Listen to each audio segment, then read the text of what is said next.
The air in the private wing of St. Jude smelled of sterile peaches and impending death. Alistair Blackwood, a man who once commanded the city with a flick of his tattooed hand, looked hauntingly human against the white linens. Outside, the rain lashed against the glass, mimicking the storm of vipers waiting for him to take his last breath. Clara stood by the fore-drip, her hand trembling as she adjusted his pillows. She was a ghost in a grey uniform, a girl from nowhere who had seen too much. Then, the dying lion spoke. His voice was a raspy ghost of the thunder it once was. "Give me an heir, Clara. Save my empire from the wolves, and I will make you a queen." Clara didn't pull away. She leaned closer, her eyes burning with a light he had never noticed. "You're 3 years too late, Alistair," she whispered. "He already has your eyes." The cardiac monitor marked the silence between them in steady green peaks. Alistair hadn't moved. His grip on the bed rail had tightened. She could see the tendons rise beneath the ink of his knuckles, but the rest of him had gone very still. The particular stillness of a man whose world has shifted on its axis and hasn't yet decided which way to fall. "Say that again," he said. Clara didn't. She had spent 3 years perfecting the art of saying things once and letting them land. She smoothed the front of her grey uniform and met his gaze with the calm of someone who had rehearsed this moment so many times it had worn smooth, like river glass, no longer sharp enough to cut her. What frightened her was the look on his face. Not the anger she had expected. Not the cold boardroom skepticism he deployed like a scalpel on anyone who brought him inconvenient news. Something rawer lived in his expression now. Something she had no name for, because in 3 years of moving invisibly through his world, she had never once seen Alistair Blackwood look like a man who had just been handed something he was terrified to lose. The rain pressed harder against the glass. "His name is Luca," she said quietly. "He turned 2 in September. He has your hands. Your jaw." She paused. "Your temper when he doesn't get what he wants."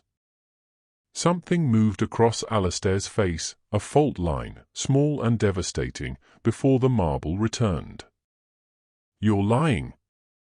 "I have never lied to you." She said it without heat, without defense. Simply, the way you state a thing that has always been true and always will be.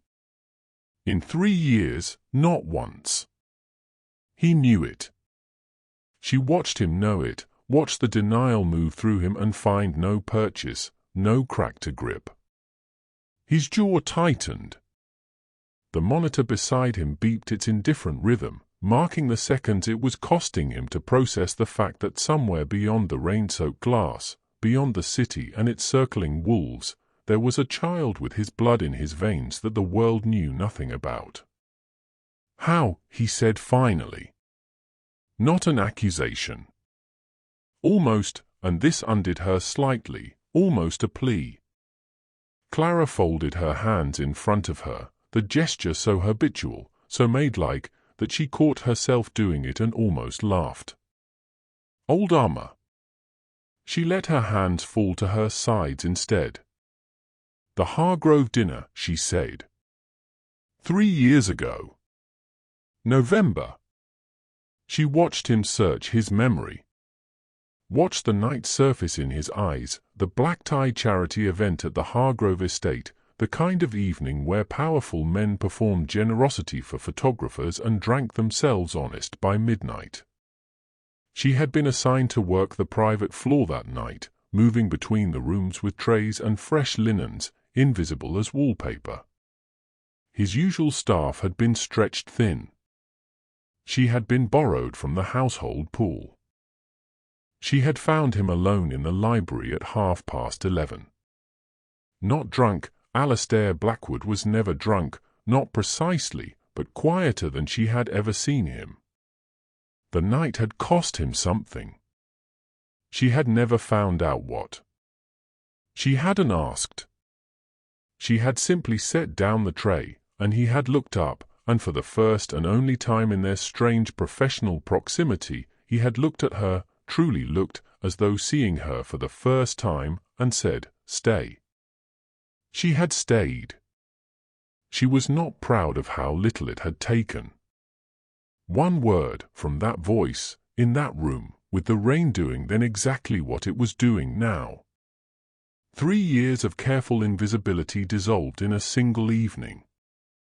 She had told herself afterward it was a moment of weakness. A slip in the armor. She had told herself many things in the weeks that followed, right up until the morning the test confirmed what her body had already known for a fortnight. "I didn't tell you," she said, "because telling you was not a viable option." Not viable, he repeated, and now there was an edge in it, the beginning of something that might become anger if she let it. "You were in the middle of the Caruso negotiations. 3 of your underbosses were under federal surveillance. Julian Vane had just moved up to second in command." She held his gaze. "A maid walking into your office to announce she was carrying your child would not have been received as good news. It would have been received as leverage. And the people around you would have treated it accordingly." The silence that followed was different from the first one. Fuller. Heavier with things he could not argue with, because they were true and he knew they were true, and she could see the knowing move through him like something swallowed whole. "So you disappeared," he said. "I requested a transfer to the countryside estate.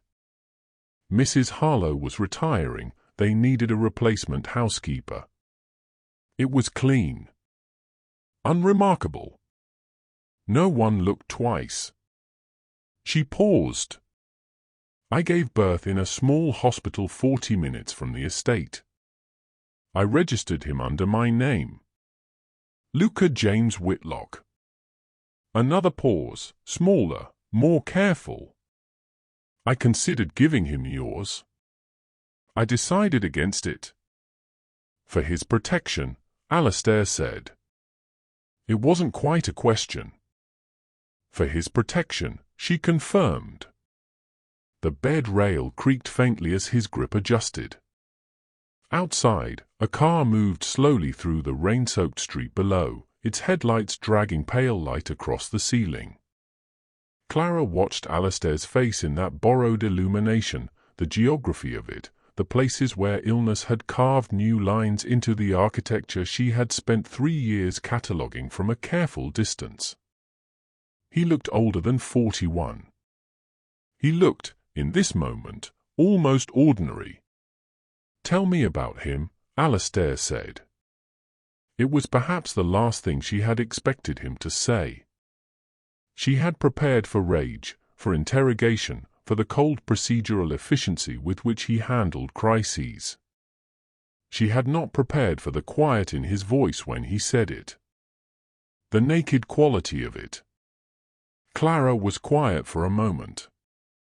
Then, carefully, like someone opening a door they have kept locked for a very long time, she began. She told him about Luca's laugh, loud and sudden and completely unself-conscious, the laugh of someone who has not yet learned that the world might require him to make himself smaller. She told him about the way the boy studied things, the long, assessing silences before he reached for something, the dark eyes that missed nothing.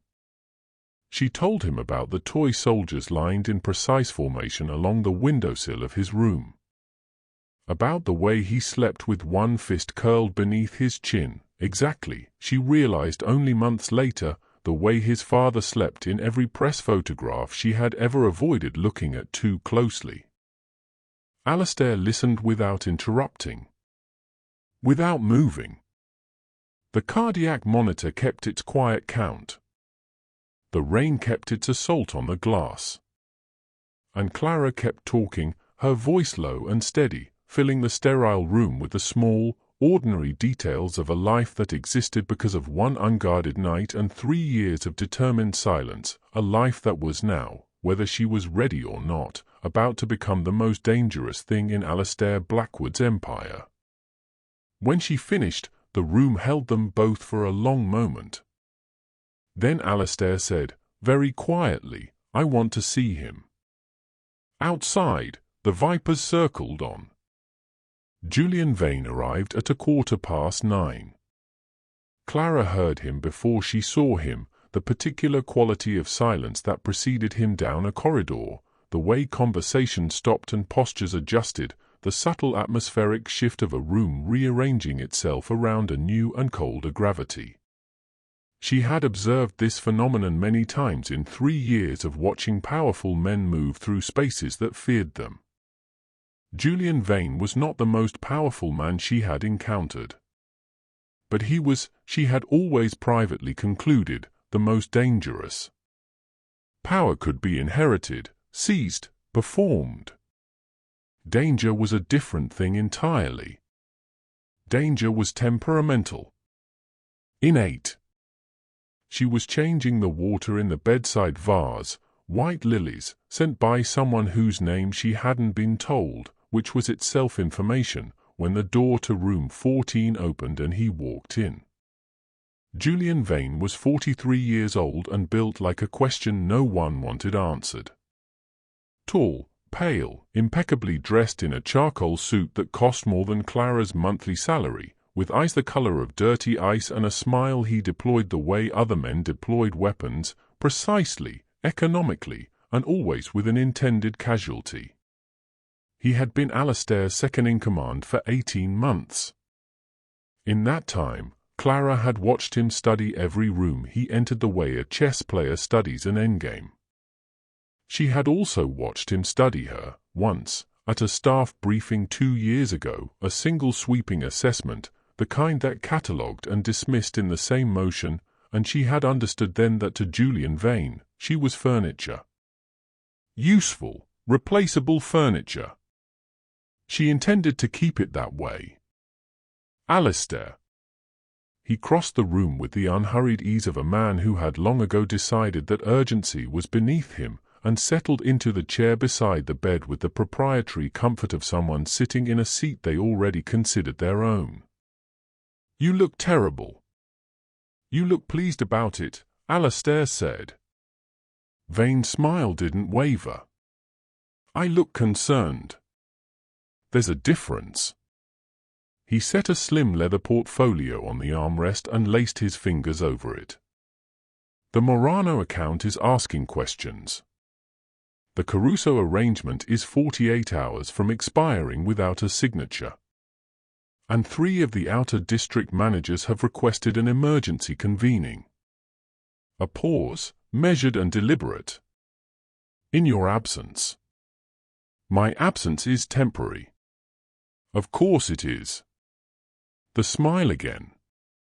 "Warm as a closed window." "But the organization doesn't run on optimism, Alistair. It runs on certainty. And at the moment, certainty is in short supply." Clara moved to the far side of the room, her back partly turned, hands occupied with the methodical business of refolding the spare blanket at the foot of the second bed. She made herself small. She made herself unremarkable. She had spent 3 years becoming a woman that men like Julian Vane looked through rather than at, and she drew on every reserve of that hard-won invisibility now, because every nerve in her body was firing a single, urgent signal. "He doesn't know about Luca." "Not yet. But he is here because he is measuring the distance between Alistair's life and the throne he intends to occupy. And a man like Julian Vane measures everything." "The convening can wait," Alistair said. His voice had recovered something, a thin filament of the authority it once carried in full voltage. "Tell Morano I'll call him Thursday. The Caruso signature will be handled." "And the question of succession?" Vane asked it lightly, the way you ask about the weather, which was precisely why it landed like a blade. "The board isn't being morbid, Alistair. They're being practical." If the worst. The worst, Alastair said quietly, hasn't happened. No. Vane's gaze drifted, briefly and apparently without intention, to Clara. She felt it like a cold finger at the back of her neck. Not yet. The visit lasted 11 more minutes. Clara counted them. When Vane finally rose, collected his portfolio, and delivered his parting pleasantries with the smooth warmth of a man who had trained himself out of every authentic feeling, she allowed herself one slow, controlled breath. She did not turn from the window until she heard the door close. Then she turned. Alastair was already looking at her. He knows something, she said. He suspects something, Alastair corrected. Julian doesn't act on knowledge. He acts on advantage. There's a difference. He shifted against the pillows, and the effort it cost him was visible in the set of his jaw. He doesn't know about Luca. If he did, this conversation would have gone differently. How long before he finds out? The silence that followed answered her more completely than any words could have. She crossed to the bed, stood where she had stood an hour ago, when the world had been a slightly different shape. Alastair. 2 days, he said. Perhaps 3. I have a leak somewhere in the organization. I've suspected it for 6 weeks. Whoever it is has been feeding Vane information on a delay, enough to keep his position incredible without exposing the source. His eyes were very dark, very direct. He will find out about the boy. It is not a question of whether.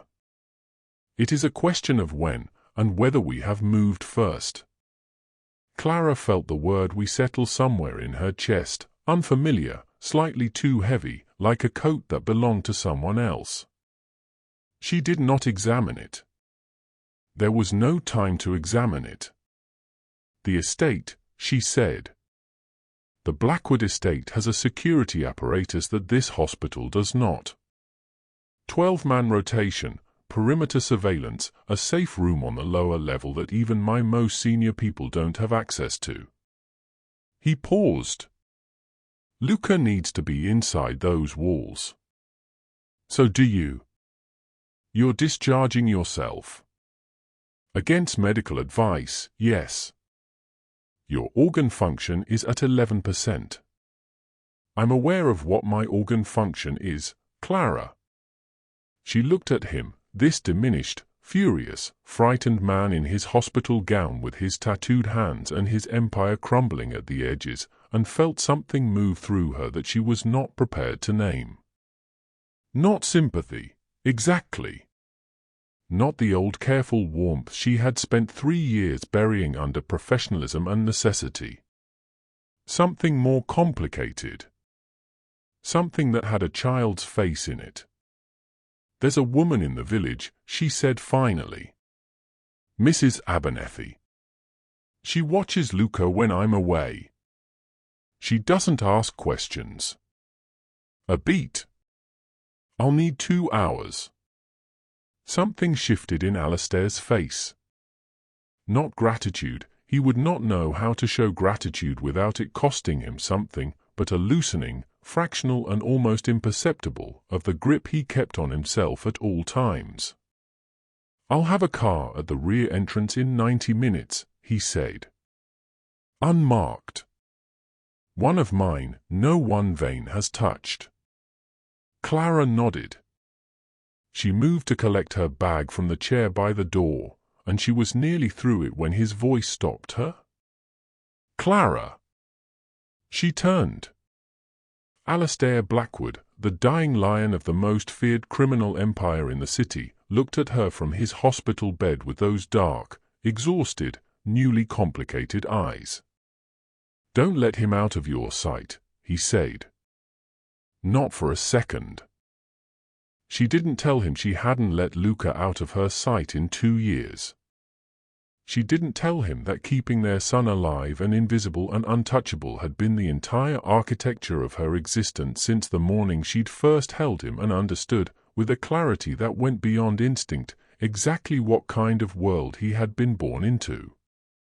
She simply said, "I know," and walked out into the corridor, where the fluorescent lights hummed their indifferent hymn, and the vultures circled on. They left through the service entrance at 11:47. Alastair walked under his own power, which Clara suspected was less a medical achievement than an act of sheer sovereign will. He had dressed without assistance. She knew this because she had offered, and he had looked at her with the particular expression he reserved for suggestions he found beneath response, and if the effort had cost him, he had buried the evidence somewhere beneath the composed surface he maintained the way other men maintained fortresses. Only his breathing gave him away. Slightly too controlled. Slightly too deliberate. The breathing of a man who has decided that his body's limitations are a matter of opinion. The car was a black sedan, long and unremarkable, idling in the narrow service lane behind the hospital's east wing. The driver was a broad, silent man named Croft, whom Clara had seen twice before at the estate, a man who communicated exclusively in nods and whose loyalty to Alastair appeared to be the load-bearing kind, the sort that doesn't require maintenance or explanation. He didn't look at her twice. He didn't look at Alastair's pallor or his careful gait. He simply held the rear door open, waited, and closed it behind them with the soft precision of someone who understood that discretion was the highest form of service. The rain had not relented. It pursued them out of the city in long grey curtains, reducing the world beyond the windows to suggestion, smeared lights, dark shapes, the occasional overpass strobing overhead like punctuation in a sentence that refused to end. Clara sat on the left side of the rear seat.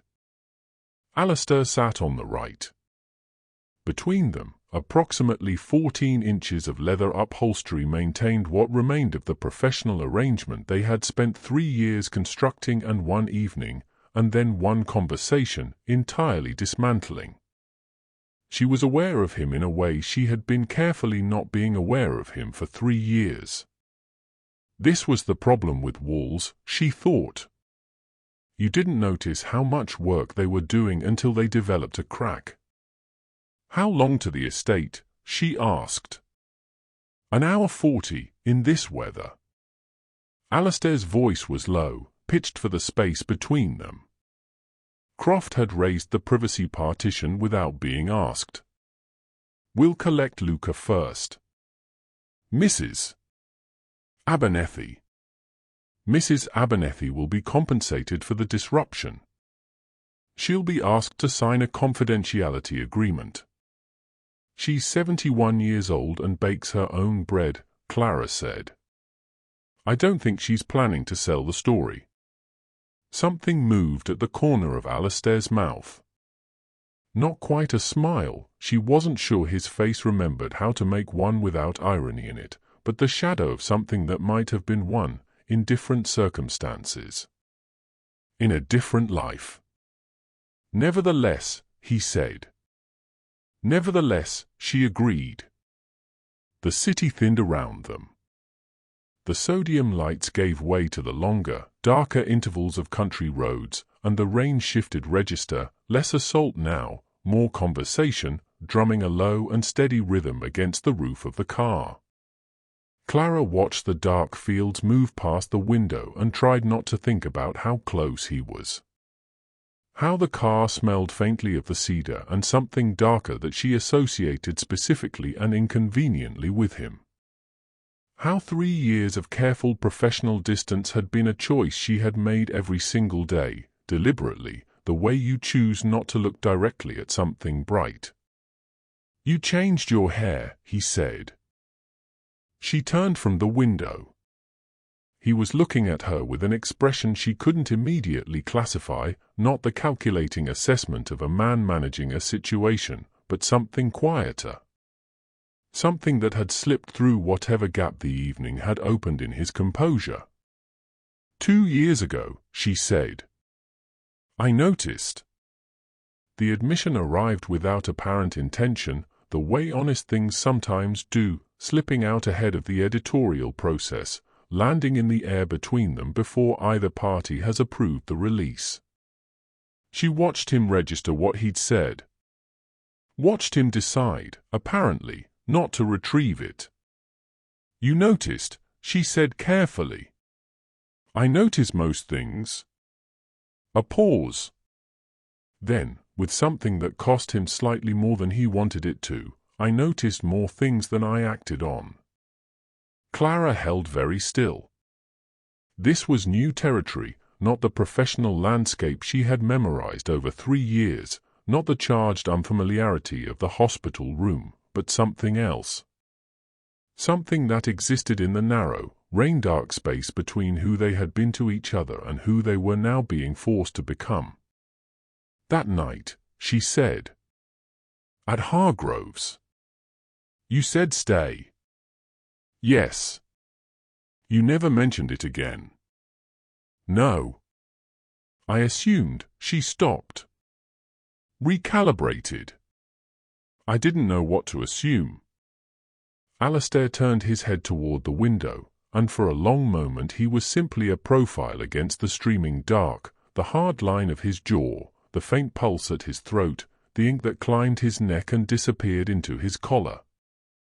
When he spoke, his voice had the careful quality of a man choosing words with the same deliberateness he'd used to navigate a minefield. I assumed you regretted it, he said.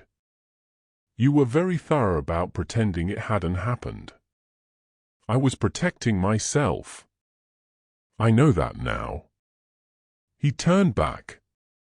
His eyes found hers in the dim interior of the car and stayed there, and Clara felt the precise quality of that gaze, the full, undivided attention of a man who had trained himself to see everything in a way that made the practiced stillness she relied on feel suddenly inadequate. I should have. He stopped. Something moved across his face. I'm not accustomed to not knowing what to do. Neither am I, she said. And yet here we are. The car hit a shallow dip in the road, and the motion tilted her slightly toward him, nothing dramatic, nothing that would have registered in other circumstances, but his hand came up from the seat between them and caught her arm, steadying her, and neither of them moved after the road had leveled out again. His hand was warm. She had forgotten that. Or had refused to remember it. Clara! Her name in his voice, at that volume, in that darkness, was an entirely different thing than it had ever been across a formally arranged room. When this is over, when Luca is safe and Vane is dealt with and what's left of he stopped again. Revised. I would like to have a conversation that isn't conducted in a crisis. She looked down at his hand on her arm. Looked up at his face. Thought about Luca's dark eyes and his father's jaw and the toy soldiers on the windowsill and the 3 years of careful architecture she had built around the inconvenient truth that she had never, not once, successfully stopped caring about the answer to a question she had never permitted herself to ask. Ask me again, she said quietly, when we're not running for our lives. His hand didn't move. Outside, the rain softened further, and the lights of a small village appeared on the horizon, warm and gold and ordinary against the dark, and somewhere in a cottage at the edge of it, a 2-year-old boy with his father's eyes was sleeping peacefully, unaware that the world was about to find out he existed. Alistair's grip on her arm tightened slightly. She let it. They arrived at the Blackwood estate at 1:30 in the morning. Luca had woken when Clara lifted him from Mrs. Abernethy's spare bed, surfacing from sleep with the disgruntled, proprietorial protest of a child who considers unconsciousness a serious commitment, and then, with the mercurial efficiency of the very young, had simply transferred his weight against her shoulder and gone back under. She had held him in the car for the remaining 40 minutes, his warmth a steady, anchoring thing against her chest, his dark curls pressed beneath her chin. Alistair had not slept. He had sat on his side of the seat and looked at the boy with an expression Clara could not have described to anyone, could not have found adequate language for, except to say that it was the expression of a man encountering something for which none of his existing categories were sufficient. Not soft, exactly. Alistair Blackwood would not become soft. But something in the architecture of his face had shifted, the way load-bearing walls shift when something foundational changes below them. Subtle. Structural. Permanent. He had not reached out. She had not expected him to. But once, in the darkness between one village and the next, she had caught him watching the rise and fall of Luca's breathing with an attention so complete and unguarded that she had looked away, because it felt like witnessing something that belonged only to him. The estate received them without ceremony. The night staff moved with the quiet efficiency of people trained to ask nothing and execute everything, and within the hour Luca was installed in a room 2 doors from Clara's own, a room that had been a storage space that morning and was now, by some logistical miracle she suspected Croft had orchestrated by phone during the drive, a child's room in every practical sense. A bed. Soft lighting. A window overlooking the garden that, come morning, would show him green lawns and old trees and a world that knew nothing of the one his father occupied. Alistair was installed by his personal physician, Dr. Reeves, who had driven ahead and was waiting with the particular energy of a man torn between professional concern and the pragmatic understanding that his patient had never once done what he was told. A full medical setup had been arranged in the estate's east wing, equipment transferred, medications administered, the cardiac monitor reinstated with its green peaks and its indifferent rhythm. Dr. Reeves delivered his assessment with the clipped efficiency of someone who has learned to front-load the important information before it gets overruled. Stable, he said. Marginally. Don't mistake marginal for permission. Noted, said Alistair, in the tone of a man who has noted nothing. He was better within a week. Not well. Clara was careful not to confuse the two, and she suspected Dr. Reeves was engaged in a similar discipline, but measurably, stubbornly, almost aggressively better. His color returned in increments. His appetite, which had apparently been absent for weeks before Clara had even arrived at St. Jude's, reasserted itself with the single-mindedness of a man who has decided that dying is no longer a viable option. The cardiac readings improved. Not dramatically, not the kind of improvement that warranted celebration, but enough. Enough to shift the prognosis from a sentence to a negotiation. Dr. Reeves used the word remarkable and then immediately qualified it into near meaninglessness, the way doctors do when a development defies their modeling and they cannot afford to look surprised. Clara had her own theory about the mechanism of recovery. She kept it to herself. She had watched Alistair with Luca on the 3rd morning, watched from the doorway of the garden room as her son stood in a bar of pale autumn sunlight and solemnly presented his father with a toy soldier, the way a dignitary presents credentials. Alistair had taken it with equal gravity. Had examined it. Had asked, in the careful, slightly awkward register of a man who has no experience with children and is approaching the problem with the same strategic seriousness he applies to everything, what the soldier's name was. Luca had considered this at considerable length.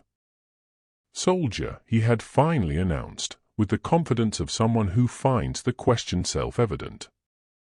Something had broken open, briefly, in Alistair's face. And then he had said, very seriously, a strong name, and Luca had apparently found this assessment satisfactory, because he had climbed without invitation onto the chair beside his father and begun a detailed and largely unintelligible briefing on the military situation of the remaining soldiers on the window sill. Alistair had listened to every word. Clara had gone back to the corridor and stood there for a moment with her hand flat against the wall, steadying herself against something she couldn't have named. It was on the 5th day that he summoned her to the study. She found him at the large mahogany desk, upright, dressed, the 4-line gone and a dossier open before him, looking, for the first time since the hospital, like a version of himself she recognized from a careful distance. Not restored. Not the man who had commanded rooms with a glance and signed the kinds of documents that rearranged the geography of the city's power. But present. Deliberate. Pointed in the way of a compass that has found its north again. Sit, he said. She Saturday. What followed was not what she had expected. She had anticipated logistics, security protocols, arrangements for Luca, the practical machinery of her new and entirely undefined position within the estate's hierarchy. Instead, Alastair opened the dossier and turned it to face her, and what she saw was the Blackwood organization mapped in full, its territories, its accounts, its alliances and fault lines, and the names of every man whose loyalty was purchased versus the far shorter list of men whose loyalty was earned. "You've been watching this organization for 3 years," he said. From the margins, from the service corridors, from every room where the powerful people forgot that the staff were present. He paused. "Tell me what you know." Clara looked at the dossier. Looked at him. "This is a test," she said. "Everything is a test. Tell me what you know." So she told him. Not everything. She had always understood the value of measured disclosure, but enough. Enough to watch his expression shift from assessment to something more serious, more attentive. She told him about the Morano account secondary ledger that she had seen left open on a desk 3 months ago. About the conversation between 2 junior managers she had overheard in the estate kitchen that suggested the eastern distribution route had a shadow operation its principals didn't know about. About Julian Vane's habit, which she had observed at 6 separate formal dinners, of arriving early and leaving late, and always having a private word with the newest, most uncertain person in the room. When she finished, Alastair was quiet for a long moment. "You should have been doing this job 3 years ago," he said. 3 years ago you wouldn't have offered it." The acknowledgement in his eyes was as close to concession as she suspected he got. He turned to a fresh page in the dossier. "The outer district managers meet in 10 days. You'll attend." "As what?" He looked at her steadily. "As someone they should be afraid of underestimating." A pause, precise and intentional. "Which means we have 10 days. Clara looked at the dossier. At the map of an empire she had been orbiting for 3 years from its outermost edge, invisible, observant, and quietly cataloguing everything. "Then we should start," she said. Outside the study window, Luca's distant laughter carried in from the garden, bright and unstudied and entirely unaware of the world being remade in the room above him. Alastair uncapped his pen. And the lessons began. The dress was midnight blue and entirely the wrong choice for a woman who had spent 3 years perfecting invisibility. Clara stood before the mirror in the estate's East Wing dressing room and understood, with the clarity of someone encountering a fundamental shift in operating conditions, that invisibility was no longer the assignment. The woman in the mirror wore silk that moved like deep water and heels that added 3 inches to a posture that had always been careful to take up as little space as possible. Her hair was up, not the practical arrangement she favored for work, but something architectural, deliberate, the kind of arrangement that said I made a choice rather than I may do.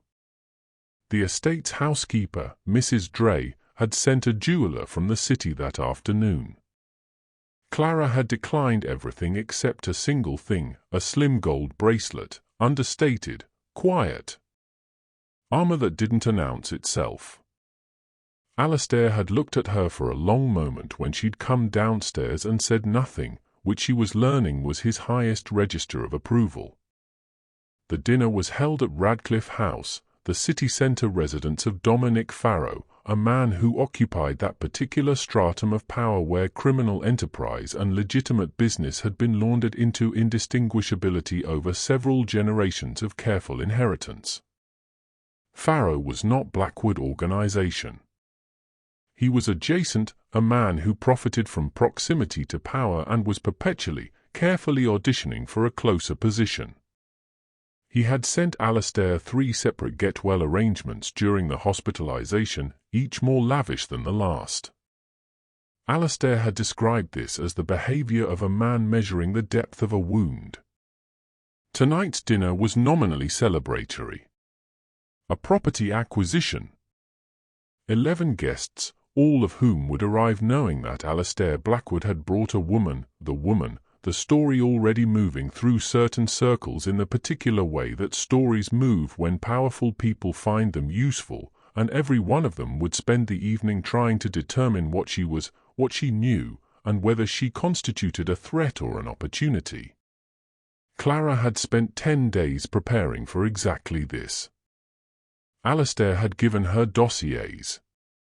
She had read them with the focused attention of someone who has always understood that information is the only currency that cannot be seized or spent by someone else. She knew Dominic Farrow's second wife had left him for a business partner 18 months ago and that he had not recovered from this as thoroughly as his public manner suggested.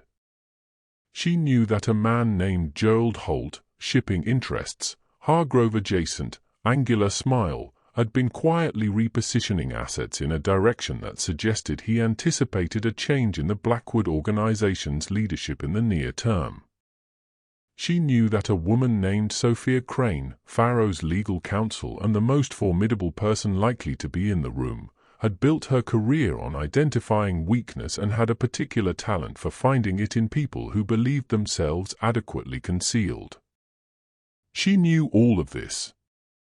She had also spent 3 years watching these people from the edges of their world, which meant she knew things that weren't in any dossier.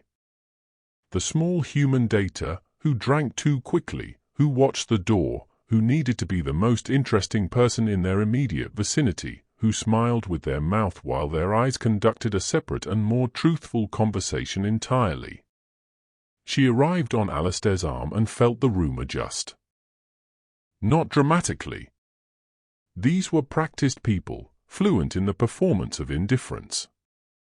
But she had spent too long reading rooms from their margins not to catch the micro-recalibrations, the fractional pauses, the reassessed trajectories, the glances exchanged between people who had expected something and received something else. She was not what they had anticipated.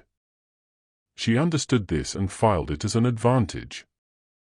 Alastair moved through the room with the deliberate ease of a man who has decided that his diminished physical condition is information he will not be sharing.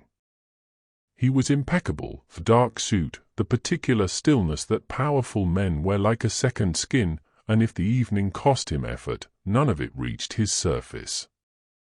His hand rested at the small of her back with a naturalness that she suspected neither of them had planned and neither of them addressed. Gerald Holt found her first. This was, she had predicted to Alastair in the car, exactly what would happen. A man repositioning assets against a leadership change would want an immediate assessment of the new variable.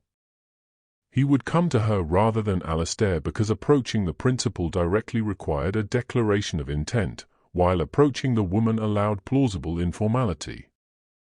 He would be charming. He would be probing. He would attempt, with the polished subtlety of long practice, to establish what she knew and what she was. He was all of these things. Clara. He had done his research on the name, at least. He offered his hand with the warmth of a man who has decided warmth is the correct instrument for this particular task. Gerald Holt. I don't believe we've met formally. We haven't, she said, and smiled with the precise wattage she had calculated, warm enough to invite continuation, measured enough to offer nothing. Alistair has been very private about you. The observation arrived dressed as a compliment. Alistair is private about most things, she said pleasantly. It's one of the qualities I admire most. Holt's smile adjusted by a degree so small that only someone watching specifically for it would have caught it. She had caught it. Of course. I only meant, it's a pleasure to understand a little more about the woman who's clearly become so central to his recovery, she said, gently and firmly redirecting. It's been a difficult few months. We're both grateful to be here. She let a beat pass. Then, with the idle curiosity of someone making conversation, I understand your shipping interests have been expanding into the Northern Territories. Alistair mentioned it. The smile recalibrated again. Faster this time. More work to hold it in place. Only preliminary discussions. Of course, she said, echoing his earlier construction back to him so seamlessly that it took him a half-second to register the return.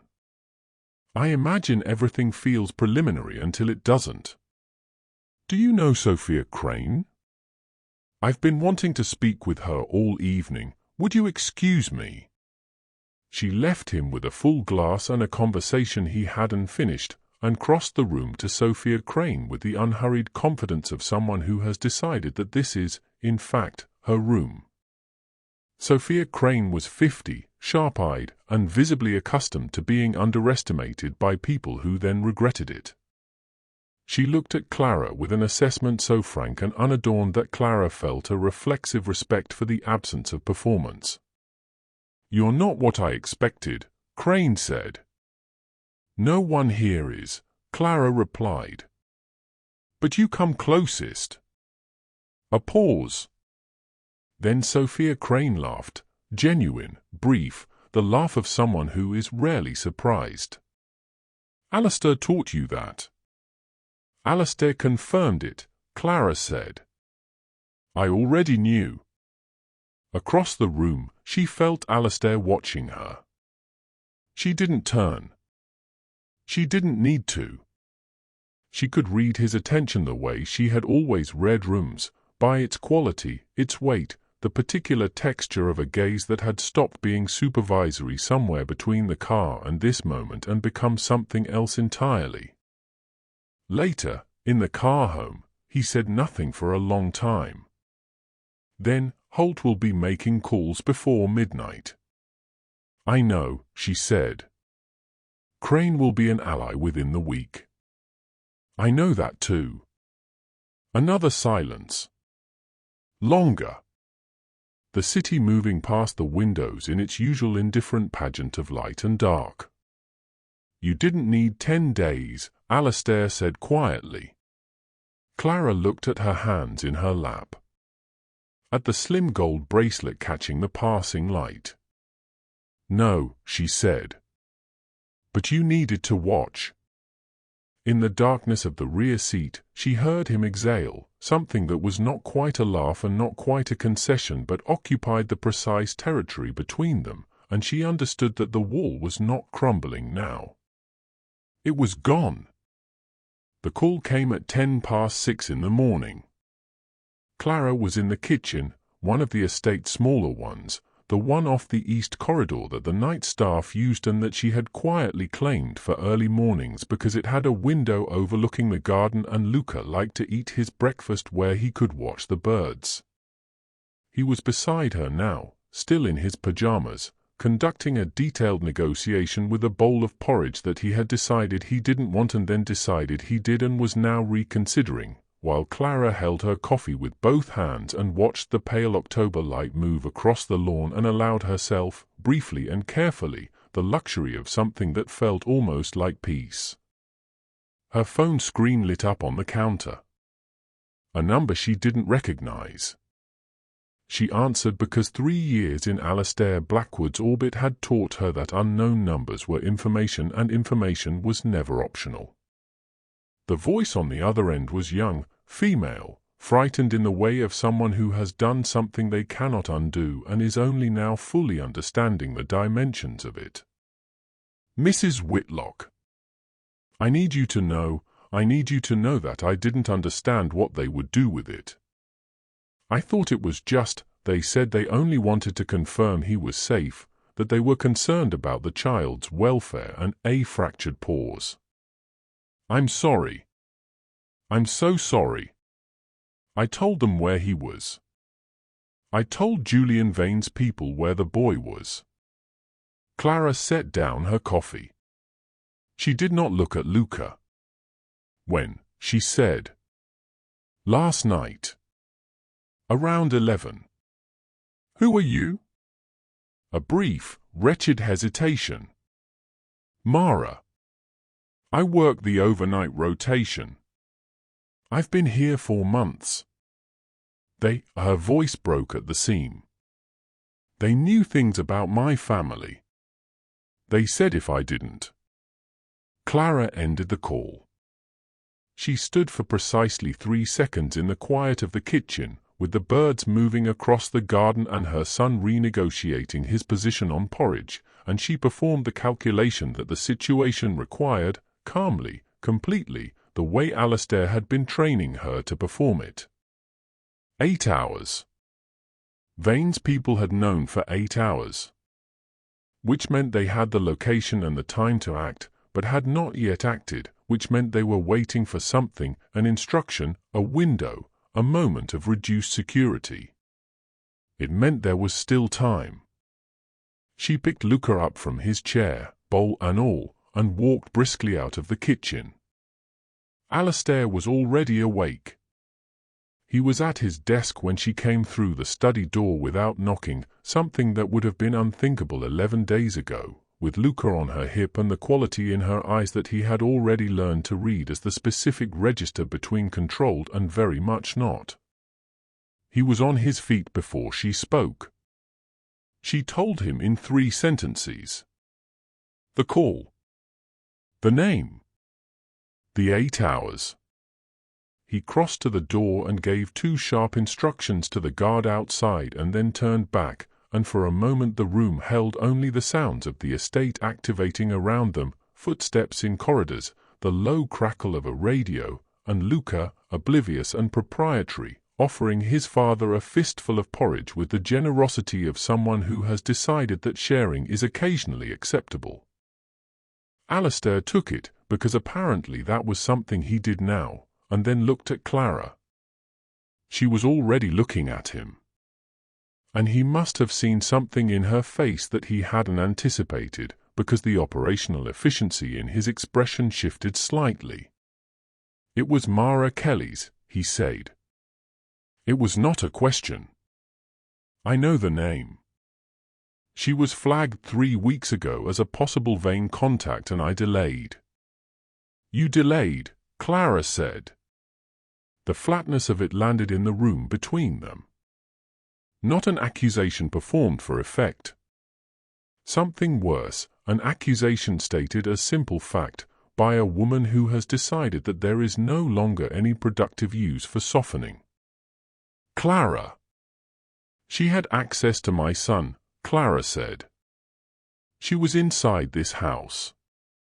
She had access to the kitchen, to the garden, to the corridor outside his room. She was flagged 3 weeks ago and you left her in place. It was a strategic decision. I needed to identify the full network before I. He is 2 years old." Her voice did not rise. This, she had learned from him, was the most effective register for the things that mattered most. "He is 2 years old and you used him as bait in a network operation without telling me." The silence was a different quality from any silence they had shared before. Not charged with the things they were moving toward, but fractured by the thing that had just moved through it. Alistair set Luca carefully on the armchair with the bowl, the boy accepted this relocation with equanimity, apparently having decided the porridge question merited his full attention regardless of venue, and straightened. Something in his face had gone careful in a way that Clara recognized as the expression of a man who knows he has made an error and is encountering, perhaps for the first time in a very long while, someone who will not allow him the comfort of rationalizing it away. "You're right," he said. She had expected defense. The concession caught her poorly, arriving at the wrong angle, and she felt her prepared response dissolve uselessly. "That doesn't change what happened," she said. "No. It doesn't. I need to know." She stopped. Recalibrated. "If I am going to do what you're asking me to do, if I am going to stand in those rooms and represent this organization and learn the things you're teaching me, I need to know that you will not make decisions about our son's safety without me. Not strategic decisions. Not operational ones. Not any kind." Alastair looked at her for a long moment. In the armchair, Luca had resolved the porridge question in favor of eating and was doing so with single-minded commitment. "Agreed," Alastair said. "I need it to mean something." "I know what agreements mean, Clara. You know what they mean in boardrooms." She held his gaze steadily. "I need to know what they mean to you when it's him." The question settled into the room and stayed there, patient and immovable, and Clara watched Alastair Blackwood, a man who had built an empire on the precise management of vulnerability, who had never in his adult life permitted anyone access to the parts of himself that could be used, absorb it. She watched him decide. "It means," he said finally, quietly, "that I would burn everything I've built before I let something happen to him. Or to you." A pause, weighted and unadorned. "That is not a strategic calculation. That is the only honest answer I have." Clara looked at him. Looked at their son in the armchair, porridge committed and entirely unbothered. She nodded once. Not forgiveness, they were not there yet. Not restoration. But acknowledgement. The first careful stone laid across a fracture that was still warm. "Then find Mara Kelly's," she said. "And find out exactly what else she told them." She picked up Luca, bowl and all, and walked to the door. In the frame she paused, not turning. "And Alastair." Her hand rested on the wood. "Next time you flag someone, you tell me the same day." She walked out into the corridor. Behind her, she heard him pick up the phone. The estate moved around her like a machine coming to full power, and somewhere in the city, the vultures shifted on their wire. They took Luca on a Tuesday. Clara had been in the East Wing study, Alastair's study now, by habit and necessity, hers, working through the Caruso documentation when she heard it. Not an alarm. Not shouting. Something quieter and therefore more terrible, the specific quality of silence that follows a sound that should not have been made, preceded by the single sharp cry of a child startled from sleep. She was in the corridor before the thought had finished forming. The garden door at the end of the passage hung open. The night air moved through it with the unhurried indifference of something that doesn't understand what it's just admitted. On the floor, 3 feet from the door frame, one of the overnight guards lay face down with the stillness of someone no longer participating in events. Clara did not stop to check his pulse. She already knew. She ran to Luca's room. The window was open. The bed was empty. The toy soldiers on the windowsill stood in their precise formation, undisturbed, keeping watch over a room that no longer contained the person they were meant for. Clara stood in the doorway for 1 second. 1 full, catastrophic second. Then she turned and walked with absolute, terrible calm to the study and picked up the radio. Alastair's response to the words "they have Luca" was not what she had expected.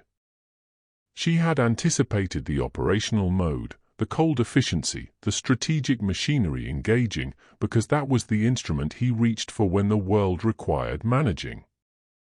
Instead, something else moved across his face. Something that preceded strategy entirely, something rawer and more animal, and for the first time in all her years of watching him she saw the man that existed beneath the empire. He was frightened. Not for himself. She understood the distinction immediately, and it undid something in her chest. He had Croft on the radio within 60 seconds. His most senior security chief, a man named Tarlo, within 90. By the time Clara had returned from checking the perimeter, the garden door, the outer gate, the service lane where the tire marks were still fresh in the damp earth, Alastair had a location. Mara Kelly's gave them more than the estate, he said, his voice doing the thing it did now when the stakes were highest, dropping rather than rising. She gave them the contingency routes. Vane's people have been sitting on a warehouse in the Eastern District for 6 days. That's where they'll take him. He was already moving to the equipment room. She followed, and she watched him strap on the tactical vest over his dress shirt with the practiced efficiency of a man who has not forgotten the years before the suits. It's 40 minutes from here. Vane is waiting for confirmation of acquisition before he moves, which means we have a window. How large a window? Small. He checked the chamber of the firearm with the brisk economy of long habit and looked up. Clara. I'm coming. That's not. He is my son. She said it quietly, the way she said the things that were not negotiable. I am coming. He looked at her for a moment, not assessing, not calculating, something more direct than either, and then handed her the secondary vest from the rack without another word. They went in 4 vehicles. Tarlo's team in the first 2, 6 men, the ones whose loyalty Alastair had mapped and verified in the week since the estate's reorganization, the ones whose names were not on any list that Vane's people had touched. Alastair and Clara in the third, Croft driving. The 4th holding the perimeter. The city moved past the windows in its usual nocturnal indifference, and Clara sat with her hands flat on her thighs and performed the breathing exercise that Alastair had taught her in the study 2 weeks ago, not for this, for the dinner, for high-pressure rooms, and found that it worked equally well in a car moving through the dark toward the building where her son was being held by people who understood his value and had no other use for him. She did not allow herself to think about that. She thought about Luca's laugh instead. The sudden, full-bodied thing that he'd inherited from no one she could identify and that arrived without warning. She thought about the toy soldiers on the windowsill. She thought about Tuesday mornings and porridge and the specific warmth of him asleep against her shoulder. She thought, we are coming. The warehouse was a converted textile building in a district the city had largely abandoned to darkness and disuse, 3 stories, loading bays on the eastern face, a network of access points that Tarlo's team had divided among themselves with the systematic thoroughness of people who have done this before. Alastair had the schematic on a tablet during the drive, and she had memorized it with the same focused attention she had given to every dossier in the past 3 weeks. They breached the loading bay door at 12:41. What followed was not the choreographed precision of the operational briefing. It was close, dark, and loud, and it moved faster than Clara's mind could fully process in real time. She would reconstruct it later, in the estate kitchen with cold coffee, shaking hands she refused to let anyone see, building the sequence from fragments. Tarlo's team taking the ground floor. Radio communication in terse, clip bursts. A stairwell. Alastair moving ahead of her with a certainty of direction that told her he had mentally inhabited this building long before they arrived.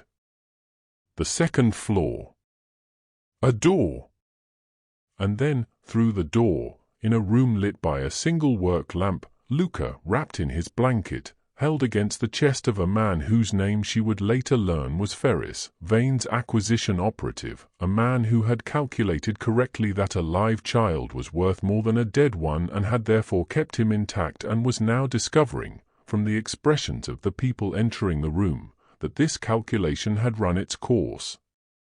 Clara's legs moved before the rest of her had processed the geography. She was across the room and Luca was in her arms, and the child, her extraordinary, unbothered child, pulled back to look at her face with the assessing dark eyes of his father and said, with mild reproach, "You're late, Mama." She pressed her face into his curls and did not trust herself to speak. Behind her she heard the room being secured. Heard Ferris being divested of his options. Heard Tarlo on the radio calling the perimeter. She registered all of it distantly, through the immediate and total fact of Luca warm and present and unharmed against her chest. Then she heard a sound she had not heard before and turned. Alastair was against the far wall. Not holding his firearm, that was on the floor, Croft retrieving it with the careful efficiency of someone who has made a decision about what his principal needs. Alastair's hand was pressed flat against his own chest, left side, and the color had drained from him with the completeness of a tide going out, leaving something gray and effortful in its place. "It's nothing," he said, in the voice of a man for whom it was not nothing. Clara crossed the room. She took his free hand. She felt the tremor in it, fine, persistent, the kind of tremor that the body produces when it has been asked to do more than it can currently justify. "You pulled the vest too tight," she said, because she needed to say something practical while her heart performed its own separate emergency. "Probably," he agreed, in the same voice. "Dr. Reeves is at the estate." "I know." She held his hand. He did not pull away. Luca, looking between the two adults with the frank curiosity of someone conducting an anthropological study, reached out and patted Alastair's arm with small, serious authority, the gesture of a child who has decided that comfort is being administered and wishes to contribute. Alastair looked at the boy's hand on his arm. The grey thing in his face shifted. The effort remained, but something beneath it changed, steadied, the way a flame steadies when a hand cups around it against the wind. "Let's go home," Clara said. He let her lead him out of the building, into the cool night air, toward the car. Neither of them spoke on the way back. Luca fell asleep between them before they reached the city limits, one hand fisted in Clara's sleeve, one resting, in the trusting, unconscious way of the very young, on his father's arm. Alastair did not move that arm for the entire drive. Dr. Reeves used the word episode the way doctors use words when the accurate word is too large for the room. Clara stood in the doorway of the estate's medical wing and listened to him deliver his assessment to the space between himself and the wall, not to her, because she had not yet been designated a next of kin in any official capacity, and the doctor was a man who respected categories, and she parsed the careful language with the same attention she brought to every document Alastair had placed before her in the past 3 weeks. Episode: cardiac stress, compounded by the physical exertion. Requiring monitored rest. Requiring, he said, with the emphasis of a man who knows he is issuing an instruction that will not be followed, complete removal from decision-making for a minimum of 72 hours. She thanked him. She waited until he had gone back through the door. Then she stood in the corridor for a moment with her back straight and her hands at her sides and looked at the closed door behind which Alastair Blackwood, the man who commanded rooms, who made decisions that rearranged cities, who had held their son's hand in a warehouse at 1 in the morning with a failing heart and not once considered the alternative, was connected to machines that were doing a portion of his body's work for it. She thought about running. She was honest enough with herself to do that, to acknowledge the thought fully, to turn it over and examine it without flinching. The contingency she had maintained in the back of her mind for 3 years like a folded map in a coat pocket, always there, always accessible, the quiet life, the assumed name, the village somewhere with good schools and ordinary problems and a future for Luca that did not require him to understand, before he lost his first tooth, what it meant to be extracted from a room at gunpoint. She unfolded the map. She looked at it. Then she folded it again and put it away and walked to the operations room. Tarlo was already there. He looked up when she entered with the expression of a man recalibrating. She had spent enough time in enough rooms now to read recalibration on sight, and she understood immediately that he was deciding, in the seconds available to him, whether she was a problem to be managed or a resource to be utilized. She saved him the time. "Vane will move tonight," she said, setting the tablet on the table between them. She had been working the timeline in her head since the car, through Luca's transfer to his room and Dr. Reeves' assessment and the corridor vigil outside the medical wing. The extraction failed. Ferris is in custody. Vane knows the window he had, Alistair incapacitated, the child unrecovered, has closed. Which means he will open a different window before the organization has time to consolidate around the current situation. She looked at the schematic on the tablet, the estate security layout, the outer perimeter, the access points.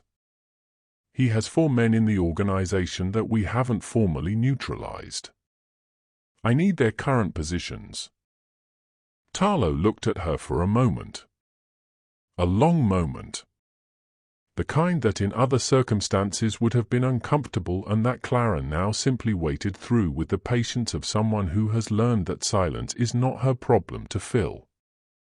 3 of them are within the city, he said finally.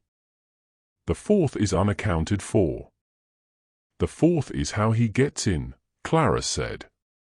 She pulled up the personnel files she had been cross-referencing for the past week, a project she had begun the morning after the Mara Kelly's breach, quietly and without announcement, building a secondary loyalty map from the data points that the official files didn't contain and that 3 years of careful observation did. Staff rotations. Inconsistencies in reporting times. The small behavioral data that people produce when they are maintaining a second allegiance and have been doing it long enough to grow careless. The 4th man's name was Reese. Night rotation, outer perimeter, east gate. The same east gate through which Luca had been taken 48 hours ago. Pull him from rotation now, Clara said. Quietly.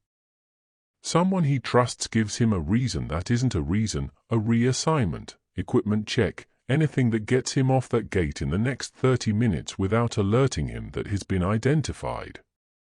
Tarlo picked up his radio. She watched him do it without the expression of a man following an instruction he resents, which told her something had shifted in the room's internal architecture, and she filed this away as information. She spent the next hour at the operations table. Tarlo brought her the positional updates as they came in, and she moved through them with the focused efficiency of someone who has discovered, in the space of a single terrible night, that she is capable of things she had not previously tested. She redistributed the perimeter teams. She placed 2 of the men she trusted most, a judgment call built from 3 weeks of close observation and 1 warehouse and the specific quality of their response to instructions under pressure, at the medical wing. Not at Alistair's door. Outside, in the corridor, at the points where a corridor becomes a problem if someone enters it without clearance. She kept Luca in her peripheral awareness at every moment.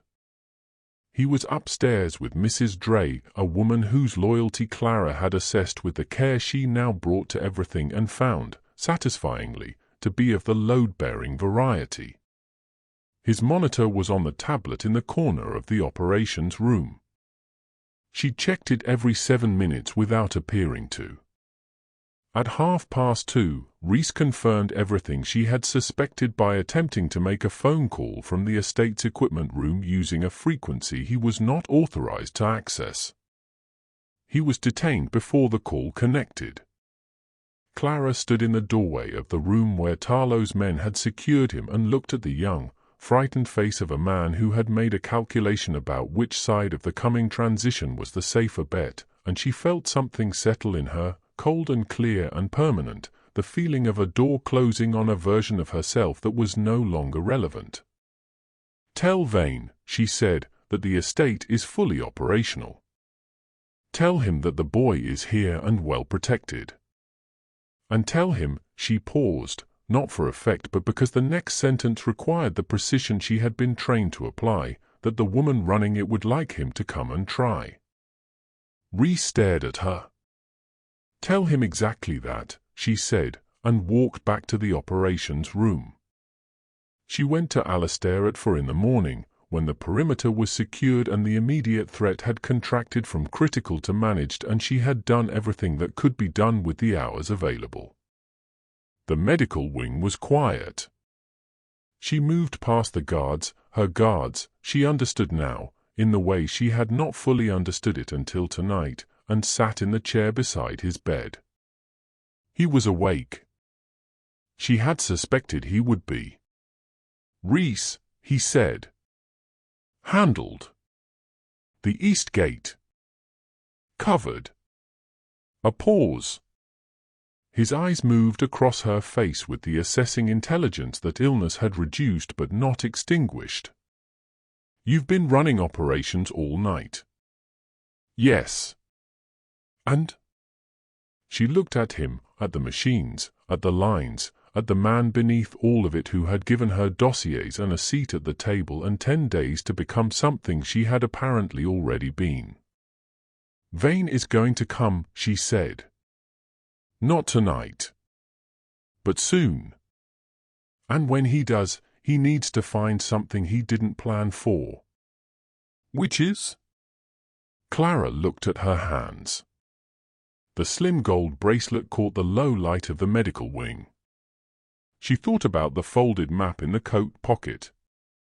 About the village with good schools and ordinary problems. About a 2-year-old who had looked at her in a warehouse and said, "You're late, Mama," with the absolute confidence of a child who had never once doubted she would come. She thought about what it meant to stop running. What it cost. What it built. "Me," she said. Alistair was quiet for a moment. Then he reached out and took her hand, not the desperate grip of the warehouse, not the steadying touch of the car, but something deliberate. "Chosen." "Then rest," he said. "Tomorrow we finish it." Outside, the estate breathed its quiet, vigilant breath around them, and for the first time in 3 years Clara Whitlock sat still without it feeling like hiding. Julian Vane came on a Thursday. Not with the dramatic declaration of a man making his move, but with the quiet procedural confidence of someone who has decided that the outcome is already settled and the remaining steps are merely administrative. He arrived at the estate's main gate at 11 in the morning in a convoy of 3 vehicles, unhurried, unannounced, carrying the particular arrogance of a man who has spent 18 months positioning himself for a moment and has mistaken the length of his preparation for the certainty of his result. Clara watched him arrive on the security feed from the operations room. She had been awake since 5. Not from anxiety, she had moved through anxiety and out the other side somewhere around 3 in the morning 2 days ago, and what remained was something cleaner and more functional. She had spent the intervening 48 hours in the operations room and the study and the corridors of the estate, doing the work. The outer district managers had been contacted, not by Alistair, who was upright and present and conducting his recovery with the focused determination of a man who has decided that his body's timeline is a negotiating position, but by Clara, directly, in the register she had been developing since the Pharaoh dinner. Measured. Authoritative.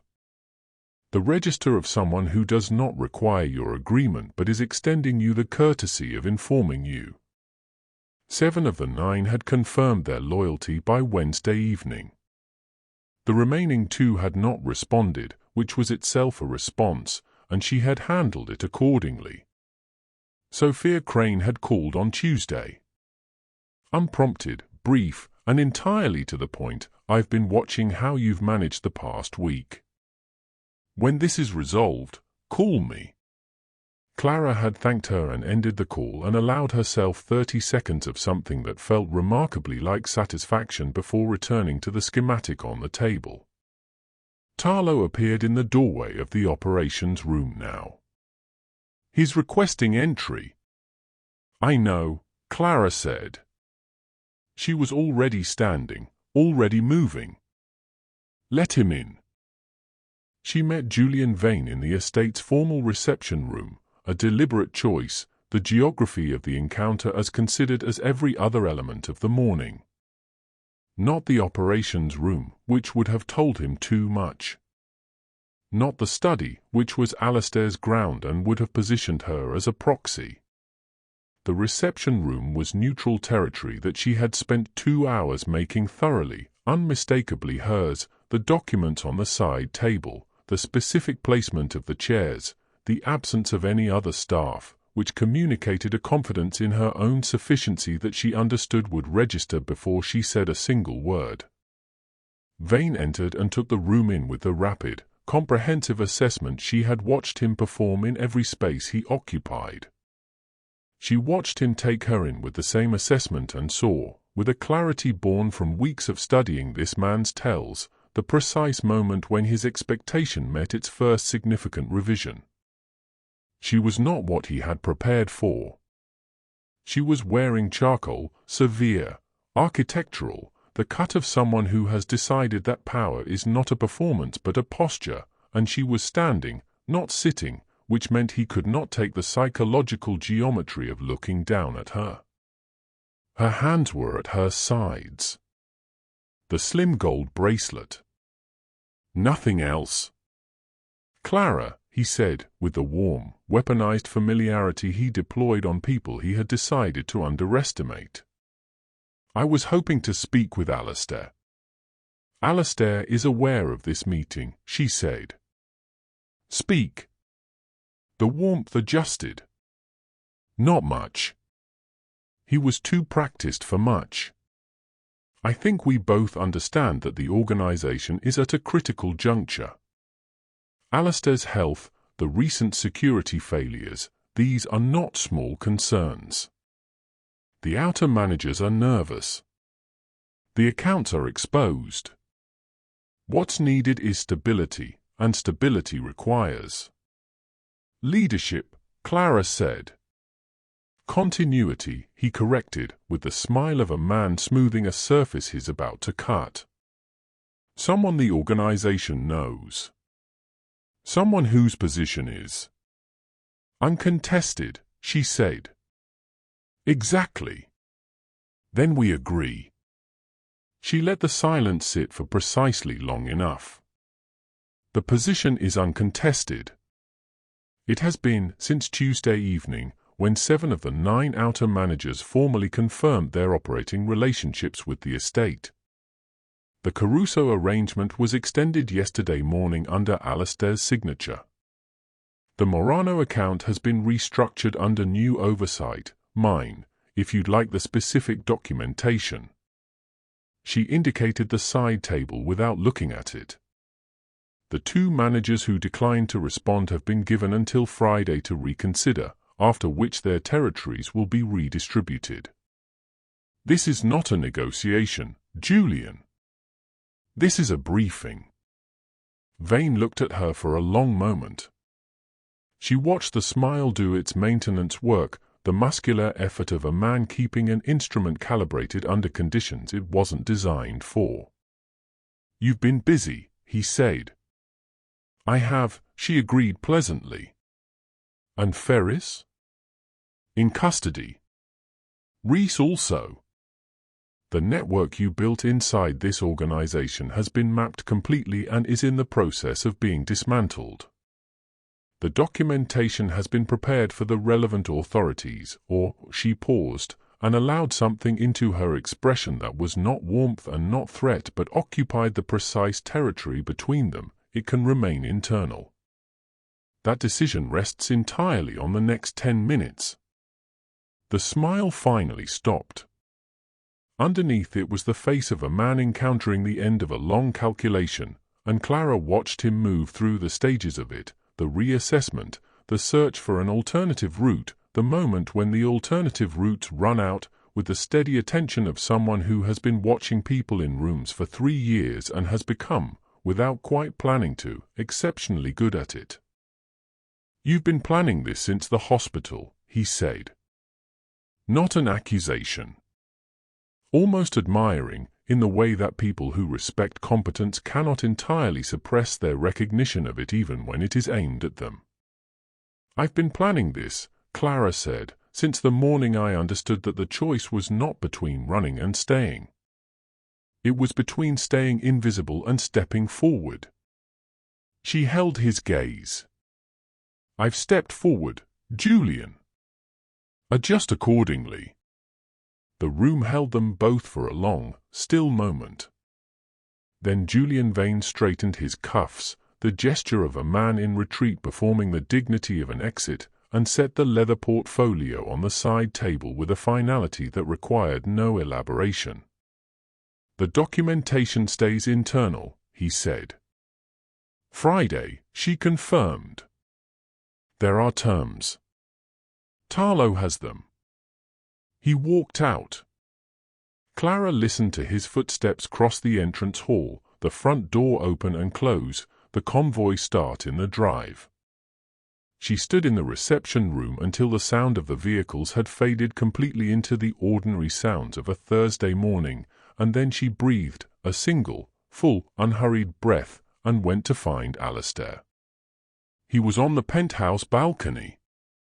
The estate's upper floor gave onto a stone balcony that overlooked the grounds, the old oaks, the south lawn, the long drive where the dust of Vane's convoy was still settling in the thin November light.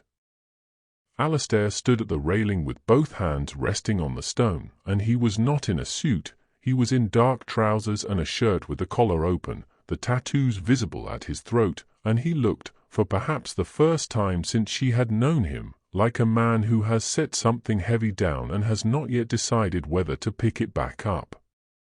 He heard her come through the door and turned. She crossed the balcony and stood beside him at the railing. Below them, the south lawn was very green in the late autumn light, and at its far edge, visible from this height, a small figure in a red coat was conducting what appeared to be a strategic review of the tree line with a stick, closely supervised by Mrs. Dray from a respectful distance. Luca. Entirely absorbed. Entirely unaware of the morning's proceedings, which was, Clara thought, precisely as it should be. They stood together in silence for a moment, not the silence of things unsaid but the silence of people who have said enough and are now simply present in the same place at the same time without the machinery of crisis between them. "Vane," Alistair said. "Resolved." "The managers?" 7 confirmed. 2 by Friday. He was quiet for a moment. Then, Sophia Crane called me this morning. She wanted to know who to send the retainer to. What did you tell her? I gave her your number. Clara looked at the balcony railing, at her hands resting on the cold stone beside his, at the slim gold bracelet and the November light and the small red coat moving at the edge of the lawn below. Alistair turned to look at her, fully, directly, the way he had looked at her in the hospital on the first night, except that all the calculation was gone from it now. What remained was something simpler and more durable. The look of a man who has spent a long time not allowing himself something and has run out of reasons to continue. "There's a conversation I promised you," he said. "When we weren't running for our lives." "We're not running," she said. "No." The corner of his mouth moved. "We're not." Below them, Luca had abandoned the tree line campaign and was now marching back across the lawn with the purposeful energy of someone who has decided that the people on the balcony have been up there long enough and his requirements are more pressing. Mrs. Dre followed at her respectful distance, admirably unconcerned. Clara watched her son cross the lawn, this small, fierce, extraordinary person with his father's eyes and his grandmother's hands and a laugh that belonged to no one but himself, and felt the full weight of the past 3 years settle and then, slowly, lift. Not disappear. She understood enough now to know that this world did not offer disappearance as an option. But lift, redistribute, become something bearable and then something more than bearable. Something that had a future in it. Alastair's hand covered hers on the railing. She turned it over and held it. Below them, Luca had reached the base of the balcony and tipped his head back to look up at the 2 figures above him, shielding his eyes against the pale winter sun with one small fist.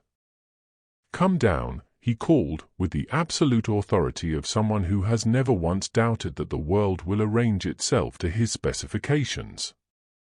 Alastair looked at Clara. Clara looked at Alastair. And for the first time in all the years she had watched this man command rooms and empires and the careful distances between people, she saw him smile, fully, without irony, without the armor of it, and it was, she thought, the most powerful thing she had ever seen him do. "We're coming," he called down. They walked back through the balcony door together, leaving the November light behind them, and below on the lawn their son was already moving toward the door to meet them, impatient and unhurried and entirely certain, in the way of the very young and the very loved, that they would be there when he arrived. The empire would keep. The wolves would circle and be answered. The documents would be signed and the account secured, and the long, complicated work of building something that deserved to last would continue tomorrow and the day after and all the days that followed. But first, the red coat on the lawn. The cold stone railing and the held hand. The smile that had crossed the face of a dying man who had decided, against all medical and strategic odds, that he was not finished. First, this.